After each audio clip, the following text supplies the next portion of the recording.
अगर आप एक स्टूडेंट हैं और आपका पढ़ने में मन नहीं लगता है तो इस वीडियो को पूरा देखिएगा, क्योंकि इसमें कही गई बातें आपके बहुत काम आने वाली हैं। दोस्तों 90% स्टूडेंट को ये प्रॉब्लम रहती है कि उनका पढ़ाई में मन नहीं लगता, और अगर वो पढ़ने बैठ भी जाते हैं तो थोड़ी देर बाद उनको नींद आने लगती है। क्या कभी आपने सोचा है कि ऐसा क्यों होता है? क्योंकि अगर आप इसके पीछे की वजह को जान जाएंगे तो आपको इस समस्या का हल भी मिल जाएगा। पढ़ाई में मन न लगने की सबसे बड़ी वजह है हमारे दिमाग की प्रोग्रामिंग। हमारा दिमाग पढ़ने के लिए प्रोग्राम्ड ही नहीं है। हमारे दिमाग की प्रोग्रामिंग एंटरटेनमेंट के लिए और एंजॉयमेंट के लिए हो चुकी है। इसलिए जब भी आप अपनी पसंद का काम करते हैं, कोई भी एंटरटेनमेंट का काम करते हैं, गेम खेलते हैं या मूवी देखते हैं, तो आपको कभी नींद नहीं आती। यहां तक कि अपनी पसंद का काम करते हुए तो रात भर नींद नहीं आती। लेकिन जब बात पढ़ाई की आती है तो 10 से 15 मिनट के बाद ही आंखें भारी होने लगती हैं। आज के इस वीडियो में मैं आपसे कोई बड़ी बातें नहीं करने वाला हूं, बल्कि मैं आपको एक साइंटिफिक तरीका बताऊंगा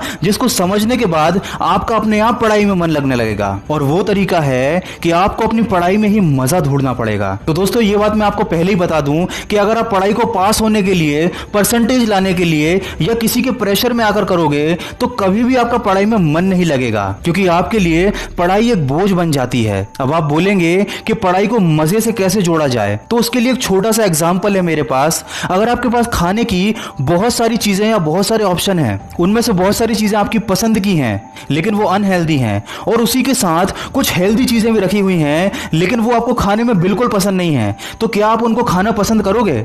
बिल्कुल नहीं। आप वही चूज करोगे जो आपको खाना पसंद है, भले ही वो अनहेल्दी ही क्यों ना हो। लेकिन अगर आपके पास खाने के लिए कोई ऑप्शन ही ना हो, केवल हेल्दी फूड हो और आपको बड़ी जोर की भूख लगी हो, तब आपको मजबूरी में ही सही वही हेल्दी खाना खाना पड़ेगा जो आपको बिल्कुल पसंद नहीं था। लेकिन यकीन मानिए, जब आप वो खाना खाएंगे तो आपको वो खाना अच्छा लगने लगेगा, क्योंकि एक तो आपको भूख लगी है और दूसरा आपके पास कोई दूसरा ऑप्शन ही नहीं है। ठीक ऐसे ही हमको पढ़ाई के साथ करना है। तो आज के बाद जब भी आप पढ़ाई करने के लिए बैठे हैं, एक एकांत जगह पर या अकेले कमरे में दरवाजा बंद कर पढ़ाई करना शुरू करें। और इस बात का खास ख्याल रखें कि ना ही उस कमरे में टीवी होना चाहिए और ना ही आपका मोबाइल आपके पास होना चाहिए। अपने मोबाइल को साइलेंट करके दूसरे कमरे में रख दीजिए। ऐसा इसलिए क्योंकि आपका दिमाग एंटरटेनमेंट के लिए प्रोग्राम हो चुका है। पढ़ाई करने के थोड़ी देर बाद ही आपका मन करेगा कि आप मोबाइल चला लें, लेकिन आपको उस कमरे से बाहर नहीं जाना है। आपको वहीं पर 5 से 10 मिनट का ब्रेक लेना है और वापस पढ़ने बैठ जाना है। चूंकि उस कमरे में आपके पास एंटरटेनमेंट का कोई ऑप्शन ही नहीं है, तो आपका दिमाग एंटरटेनमेंट के लिए कुछ ना कुछ चीज ढूंढेगा, और जो चीज अवेलेबल है उसमें ही उसे मजा आने लगेगा। अब आपके सामने केवल आपकी पढ़ाई की बुक अवेलेबल होनी चाहिए। धीरे धीरे आप देखेंगे कि आपका पढ़ाई में मन लगने लगा है, क्योंकि दिमाग को कुछ ना कुछ तो चाहिए और वो कुछ ना कुछ आपकी किताब से उसे मिलेगा। एक छोटी सी गलती आपको नहीं करनी है। जब भी आप ब्रेक लेकर कमरे से बाहर जाना चाहें तो अपने मोबाइल को ना चलाएं, क्योंकि अगर आप एक बार मोबाइल में उलझ गए तो आप वापस नहीं निकल पाएंगे।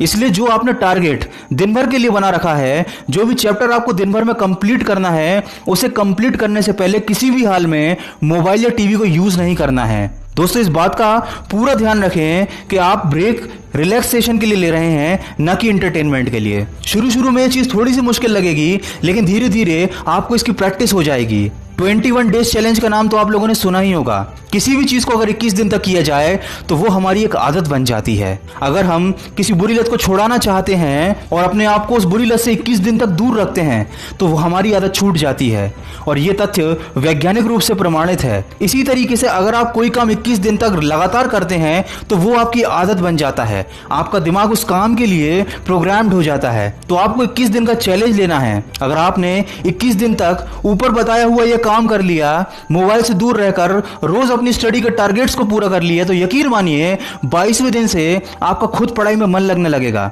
बहुत से लोगों के साथ दिक्कत यह है कि वो 21 दिन का ये चैलेंज कंप्लीट ही नहीं कर पाते, लेकिन आपको अपने ऊपर पूरा भरोसा रखना है और ये 21 दिन का चैलेंज कंप्लीट करना है। इस दुनिया में कोई चीज किसी को बहुत अच्छी लगती है तो वही चीज किसी को बहुत बुरी लगती है। इस बात से तो आप सभी लोग सहमत होंगे, और ये सारा खेल दिमाग का है।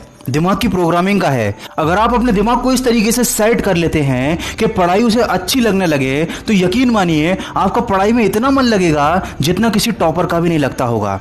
और जब आप किसी काम को दिल के साथ करने लग जाते हैं तो आपको सफल होने से कोई रोक नहीं सकता। तो ज़रूरत है पढ़ाई के ऊपर दिल लगाने की, और उसके लिए ज़रूरत है कि आप ऊपर बताई गई बातों को एक बार करके देखें। कल पढ़ लूंगा, बाद में पढ़ लूंगा, ये सारी बातें केवल बहाने हैं। और ये बात आपका दिमाग बहुत अच्छी तरीके से जानता है कि आपका वो कल कभी नहीं आने वाला।